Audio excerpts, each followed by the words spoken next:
Welcome to the Real News Network. I'm Paul Jay, and joining us now is Steve Williams. He's co-executive director of POWER, People Organized to Win Employment Rights. Thanks for joining us, Steve. Thanks for having me. We heard a lot from President Obama about the middle class during the election campaign and to some extent since. But we don't hear much about the fact that if you've got a middle, it means you probably have a lower and an upper. We certainly don't hear much conversation about the upper, but we also don't hear much about the lower, which many people who were in the middle class are heading to rather quickly in the United States right now. That's right. So tell us a bit about what POWER does, because I understand you organized amongst the poor in San Francisco. Yeah, POWER is a membership organization of working class and low income African Americans and Latina immigrants. And since 1997, we've been working to build the collective power of low income people to be able to impact the decisions that affect their lives. Because exactly what you're saying, there's been a dynamic in the United States for more than the past 2 decades where low-income people, working-class people have been criminalized and villainized. If you go back to Ronald Reagan at a national level talking about welfare queens, or here in San Francisco where Gavin Newsom has made a career of criminalizing low-income people, you see time and time again. Gavin Newsom is who, for people who aren't from San Francisco? Gavin Newsom is the current mayor of San Francisco, and in his continual attempts to attack low-income people, is now trying to replace Arnold Schwarzenegger as the governor of California. But time and time again, you see more and more attempts to vilify low-income people. And I mean, it's clear that there's not a lot of reason behind that. But a lot of what we're seeing right now in the healthcare debate makes it clear that reason and rationality doesn't always play a central role in American politics.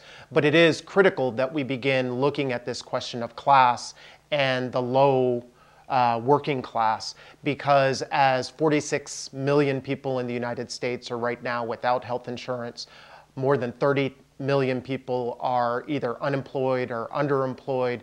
You're exactly right. There's more and more people who are going to be falling out of what was traditionally referred to as the middle class. And it's important that we actually begin pushing for policies that are going to improve the lives of low-income and working-class people. And to what extent are low-income, working-class people getting organized? There seems to be very little signs of a national movement in spite of the rising unemployment rates. Real unemployment probably around 20%. Youth unemployment, we're told, could be as high as 50%.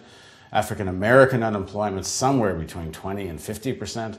But we don't see much of a movement in response to this. Why is that? Well, I think a lot of the organizing that's happening right now isn't receiving a lot of attention. So aside from shows like Real News and other reports, there are very few opportunities for low-income people who are organizing to be able to project their message out to the rest of the country, to the rest of the world. But I think, it's important to remember that as we look at history, oftentimes it takes a little while for movements to reach the scale that they do begin to demand the level of attention that they deserve. So at the height of the Great Depression, even though the stock market crashed in '29, it wasn't really until 4 or 5 years later that the workers' movements really began to reach a scale where they were able to put direct pressure on the presidential administration. And I think what you're seeing right now is really the beginnings of a massive movement that's really going to shape the way that policy and politics are talked about in the United States in the years to come. What is breaking through the media is this sort of libertarian economic movement. They've been calling them the teabaggers and that, and of course they have Fox News to help drive it. But give us a picture of what is going on across the country in terms of organizing amongst the poor and working class. It's interesting, over the last 15 to 20 years, there has been more and more organizing in working class communities across the country.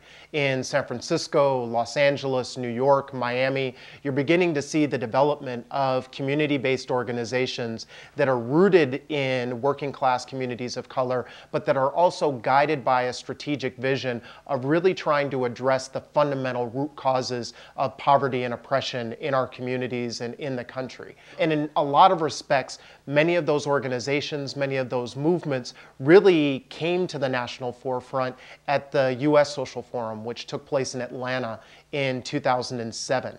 And at the U.S. Social Forum, you had the formation of national alliances like the Right to the City Network, which is a network of organizations across the country that have been fighting against gentrification and displacement.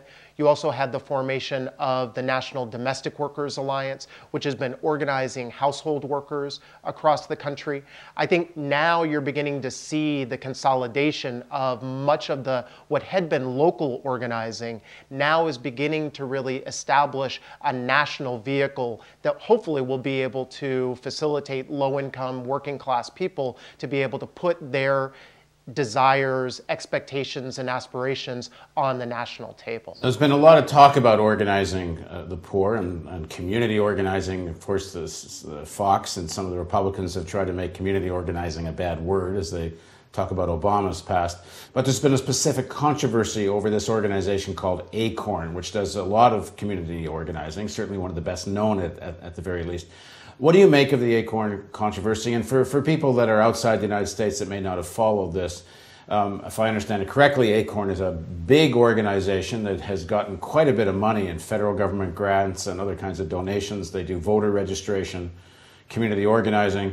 They've been accused of some forms of corruption in terms of voter registration issues. They've been accused of recently in a video about giving advice to some people that they were getting set up by the people videoing. They were wound up giving supposedly advice to someone posing as a prostitute and a pimp how to avoid paying taxes. So what do you make of the ACORN controversy? Well, I think it's important for us to, in the progressive community, to stand by organizations that are trying to build the democratic power of low-income and working-class people across the country. What we've seen since the election of Obama is an incredible emergence of a racist populist movement that has really been trying to attack the institutions that are trying to consolidate the voice and perspective of low-income and working-class people across the country.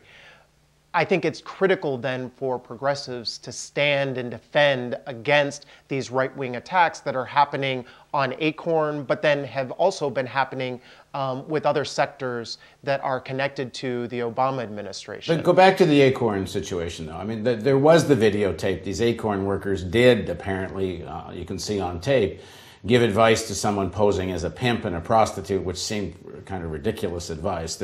There have been some incidents during the voter registration drive where people were registering either the same people more than once or dead people. I mean, there are some real things that have happened. So what do you make of those issues? For us in the progressive and left movements to really be looking honestly at the accountability that we have to the communities and to the principles that we stand on.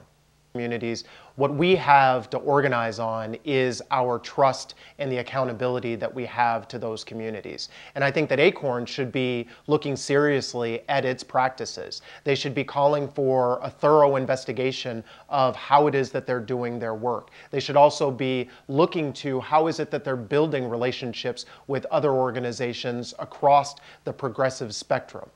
So I think that there are real questions that progressives and ACORN should be asking of itself. However, I think that it's important for us in the progressive community to distinguish between the right-wing attacks that are being launched by Fox News and other right-wing fanatical pundits, but then also to acknowledge that there is a real importance for us in the progressive and left movements to really be looking honestly at the accountability that we have to the communities and to the principles that we stand on. Well, in the next segment of our interview, let's talk a little bit more about what this organizing in communities looks like, but let's extend that a little bit further and what's happening amongst the urban poor and workers who have been making a pretty good living the last few years and are about to lose their job. Please join us on the Real News Network.